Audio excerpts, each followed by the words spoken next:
Hi, Merry Christmas po. So ngayon, titingnan po natin kung ano ang mababasa natin ngayon sa ating baraha ngayong Pasko. Yan, so kahit Pasko po, magbibigay ako ng free readings bago kami umalis.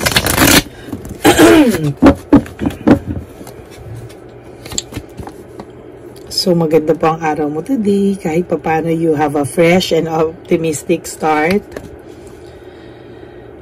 Because it's Christmas Day, pero ikaw po ito, no? So far, okay ka naman po kahit paano, kahit naiisip mo siya ngayon, at iniisip mo po kung ano ang nararamdaman niya ngayong Pasko. So sa totoo lang po, gusto mag-reach out nitong taong to.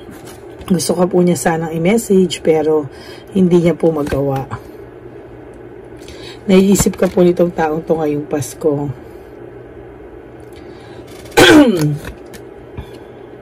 Yan, so, yan, ngayon naman pong Pasko kahit na papano, makakalimot ka kahit saglit, pero sa totoo lang po, lalo mo po siyang, papapasok po siya sa isip mo, kung kamusta siya ngayong Pasko. Ngayong Pasko po ay kahit papano, naiisip mo rin po yung mga ibang bagay para sa sarili mo ngayon,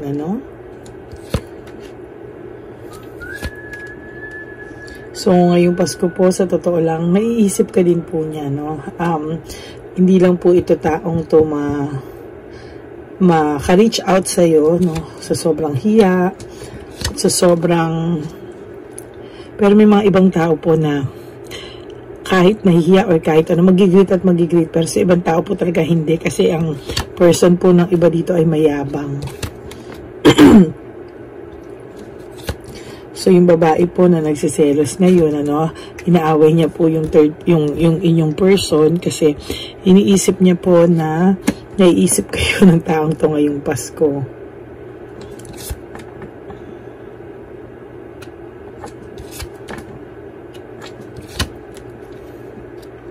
Okay, so yung person niyo po ay ina-avoid na lang po yung away, Pero sa totoo lang po, itong babaeng to o itong lalaking to ay matindi po ang selos sa iyo. Itong kinakasama niya po ngayon ang nakikipag-away sa kanya. Parang wala pong katahimikan ng buhay ng taong to kahit Pasko, kawawa rin naman. So ikaw po ay maganda, makaka-enjoy ka po kahit papano, ngayong Pasko, kahit po once in a while papasok po siya sa isip mo. Itong taong bato po na ito sa inyo ay akala nyo po bato, pero sa totoo lang po naiisip din po niya kayo. Ayan, naiisip ka po niya ngayong Pasko.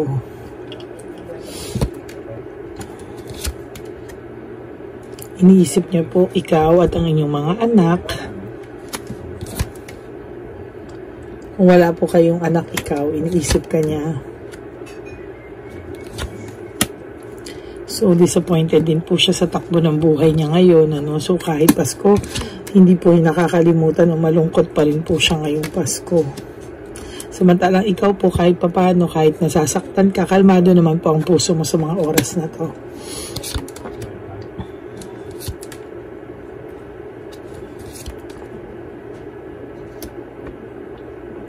So, yung person po, na sinasabi ko sa inyo, yung sa mga, meron dyan na mga babaero, So, ngayon po, dahil po sa, inaaway po siya ng babae, So, may mga iba pa po itong kausap. So, mas maganda na rin po na wala ka na talaga sa person na to. Naghahanap din po siya ng ibang, ayan, yung change, nag-iiba din po siya ng ibang mga kausap, Nauumay po siya dito sa kanyang kasama ngayon. At saka yung selfish po ito, So, kahit ano mangyari, hahanap po siya sa sarili niya ng pagkakalibangan. So, maghahanap po siya ng ibang kachat, kausap, kesa po dun sa kanyang, sa kanyang kinakasama ngayon. So, sana, ito po, yung mga chismosa po sa inyo ngayon, Pasko, makakalimot muna po itong manismis kahit papaano.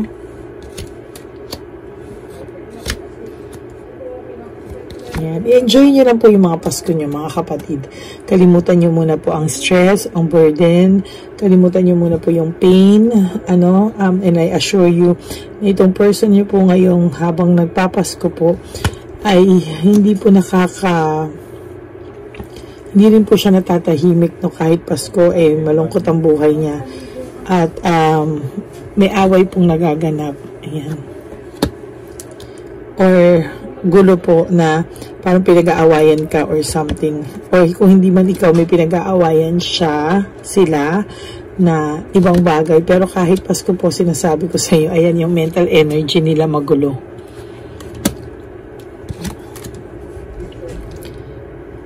So, naiisip niya po yung taong hiniwalayan niya o yung taong ginosting niya o yung tao po na hindi niya nakaka-contact ngayon. Okay, tingnan po natin ngayon kung ano yung feelings niya sa mga oras na to.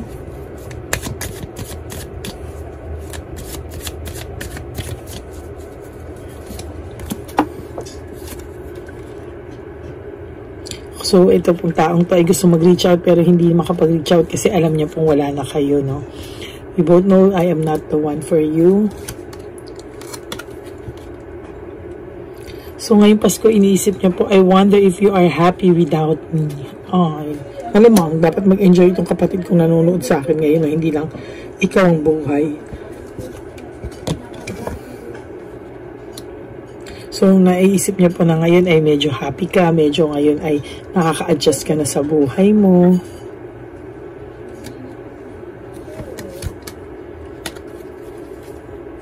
Sabi po sa inyo gusto pong mag-reach out nito pero natatakot lang. I am afraid to contact you. So, ayan po.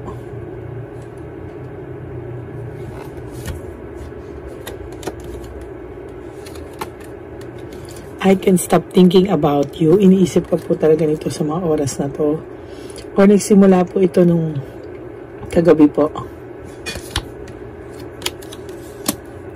My life is not as together as it seems. Meaning po, iniisip niya na yung buhay niya, mas masaya pa siya at mas okay pa siya nung kayo. I know I was a distraction from your pain. Alam niya po nasaktan ka niya. Pero secretly nag-hope po siya na someday maging kayo pa rin. We will be together again.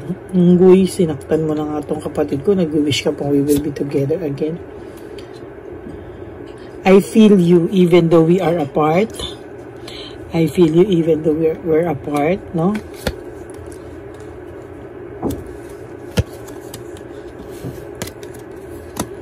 Sometimes I stay awake thinking about you. So, ito po, hindi po siya nakatulog, naisip ka rin po niya, no? Ay, naisip niya po kung ano ang ginagawa mo sa mga oras na to. Ano ang naisip ka rin po niya. I want to feel that again, no? Pasensya na po na yung boses ko, iba pa rin.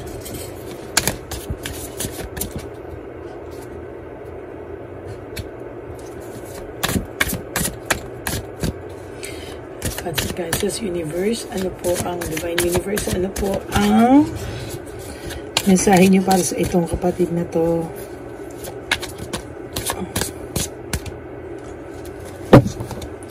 I can't stop thinking about you. Ibang barahan na po ito, no? Ibang barahan na po ito dito sa ginamit kong isa. Pareho po, no? Iniisip ka po niya. Iniisip ka po niya ngayon. Because sabi niya, my life is a mess right now. So may karma na po siya, no? Nakakarma na po siya. I couldn't understand. Emotions overwhelm me. So namimiss ka po niya ngayong Pasko. Yun nga lang po, may pagka-tigas tong taong to at hindi ka po nito kontakin for some of you, no? For some of you naman po, magbabati lang din to. Pero most of you guys, hindi po.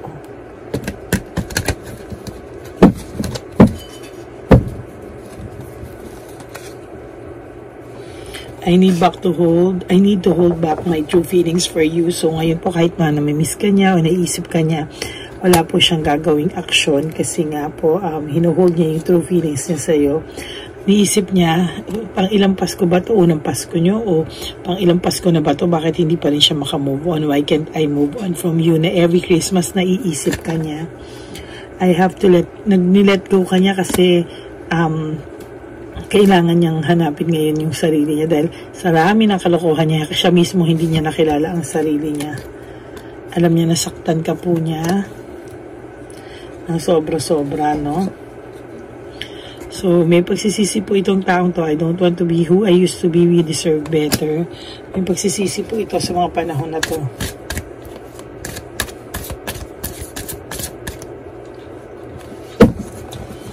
I can't come to you now. So, ilan na rin po yung lumalabas dito, no, na gusto ka po niya talaga itong ngayong Pasko po. Gusto ka niyang i-reach out pero hindi niya po magagawa.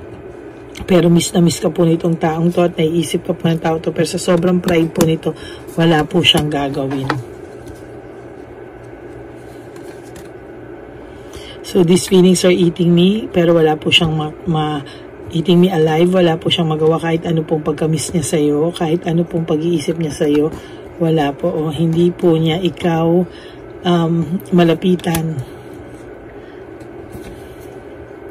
I wish I could be a different person. Ang dami niya pong realization ngayong Pasko.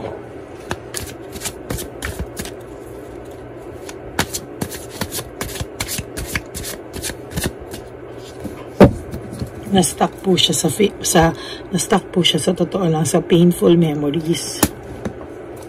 At ngayong Pasko po, ito po ang kanyang nararamdaman. I feel lonely. Kasalanan mo yan.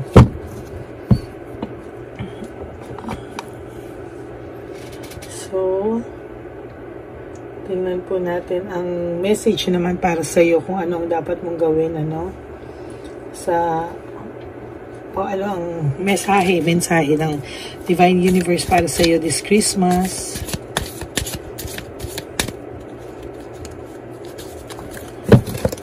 So, ang sabi po ng bara, self-esteem. Kailangan mo daw pag-aralan, ulit ibalik po yung sarili mong nawala sa iyo, yung self-esteem mo, self-confidence mo, yung sarili mo po kailangan mong ibalik, no? Unti-unti for 2024. Ayan, huwag ka raw pong malungkot at dapat siya po ang malungkot, ano, at nalulungkot po siya talaga sa ngayon. Alam ko po ang kinakatakot mo daw ay I know that I am never alone. So, ayaw mo, takot kang mag-isa sa mundo. Kapatid, hindi ka po mag-iisa. Huwag ka pong mag-alala. Andyan po, marami naman po nagmamahal sa iyo, sa totoo lang. At malapit na po ang success sa iyo. Okay? You just have to trust in the process, no? Makaka-adjust at makaka-move on ka rin po as time goes by. Time is a great healer daw po.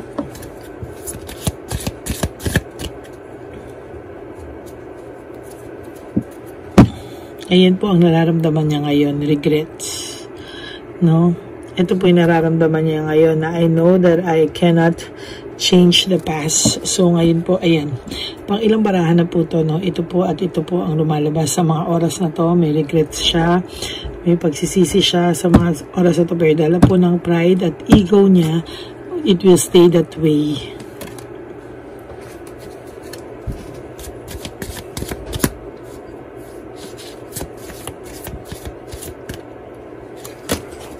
For 2024 po, maganda naman din po ang magiging pasok sa inyo. Yung abundance ang nabunot natin, ano. So, limitless po ang magiging blessings nyo this 2024. At bantayan nyo lang din daw po ang health nyo. Always, health is wealth. So, bantayan nyo po ang health nyo. And also, forgiveness. Yan po ang sinasabi ng ating divine message sa inyo na you have to forgive even though hindi po para sa kanya pero para sa inyo, for you to move on and adjust with your new life, no? Or yung sa buhay niyo po ngayon na alam ko po nasasaktan ka, galit na galit ka pa rin minsan po kung mutawi pa rin po yung galit sa iyo, you have to forgive po, no, para sa sarili mo, para mapalaya mo po yung sarili mo.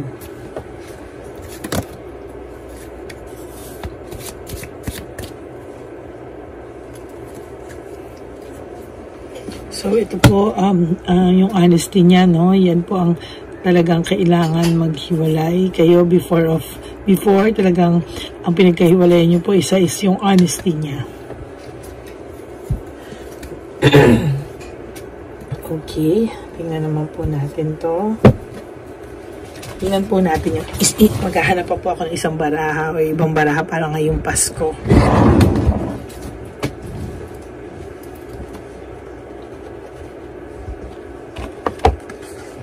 Ay, asan yung moon?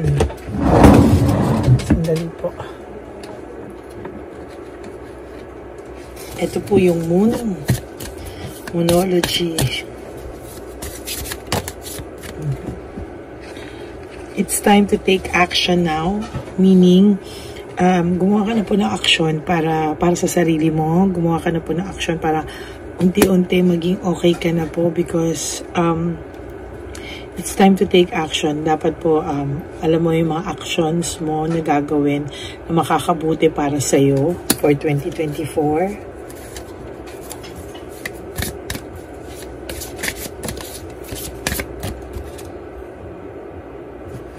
Alright, take the time to breathe out. Meaning po, palayain mo na yung sarili mo sa lahat ng stress, parang mag-enjoy ka muna ngayong Pasko. Ayan ang sinasabi, tong holiday season na to, you have to enjoy first, no?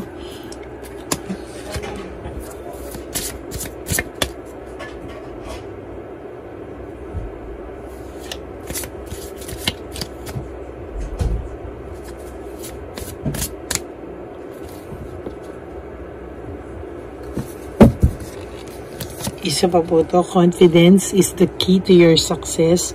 So, dapat po ibalik mo yung dating ikaw. Kasi ang sinasabi dito na wala ka sa sarili mo. Tulad nung nabasa ko ng isang araw na namimiss ka na ng dating sarili mo. So, you really have to have confidence. Yung confidence daw po yung key to success mo. So, meaning, kailangan mo pong ibalik yung sarili mo. Kesa sa nawala yung dati mong sarili kasi yung sarili mo ngayon. Kumbaga, ibalik mo po at namimiss ka na ng dati mong sarili.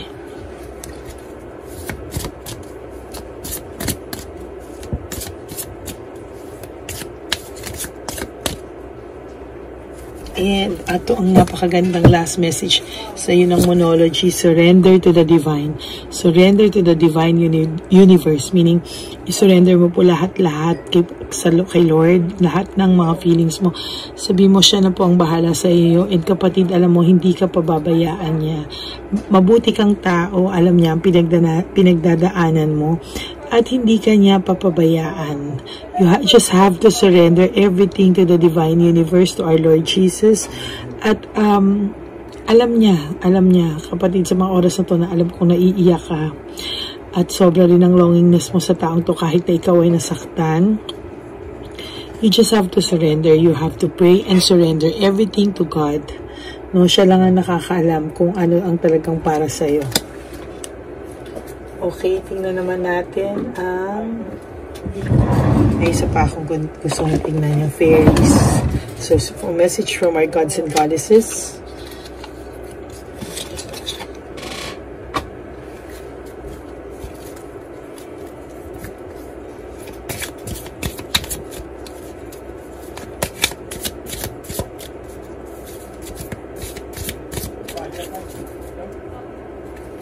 New home, meaning kailangan po mo daw mag-ayos ng bahay, kailangan mo daw mag-realign or kailangan mo daw mag-ayos, iba-ibahin mo yung pwesto para makatulong sa iyong pag-move on, kasi isa dito ay yung parang pag-uuwi ka, iba yung aura ng bahay nyo para unti-unti kang makapag-move on with your life.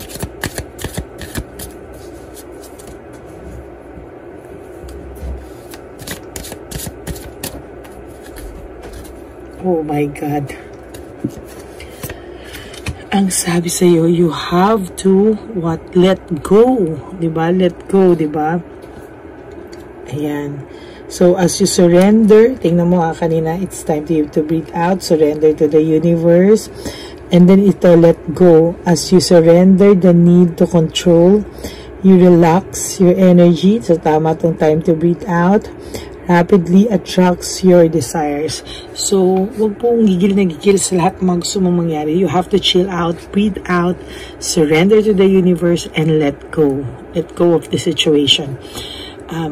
Just go with the flow. Wag mo pong isipin. And you have to surrender that to the surrender that to the universe and let go and breathe out. Mag-enjoy ka po ngayong Pasko. Pong holiday na to, iwanan mo po siya. Huwag mo daw pong problemahin ang love life mo. Ayan, you have to surrender, you have to let go. Ayan.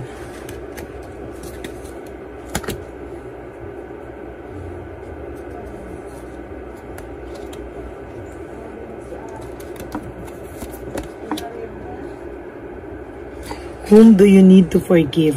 Okay? So, ayan, kailangan mo raw pong i-forgive kung sino man yan and connect with nature, no? So, kailangan mo po itong i-connect sa nature. Ayan po. Okay, for this Christmas season, no, kapatid, yan ang sinasabi sa iyo ng universe, no? To let go, to surrender, to breathe out and enjoy life, ano? Alam ko sa mga oras na to, ikaw ay nasasaktan, ikaw ay naghahanap ng mga sagot sa iyong tanong, but you have to let go of that, breathe out and surrender. Yun po ang sinasabi ng universe sa iyo, sa divine message sa iyo for today. Kaya I hope you'll have a very, very good Christmas and a happy New Year. At huwag ka pong malungkot. You just have to surrender today sa universe. Let go and enjoy the day. Enjoy the rest of the day. And God will do the rest. Okay? Merry Christmas, everyone. And may you have a happy day ahead of you. Merry Christmas.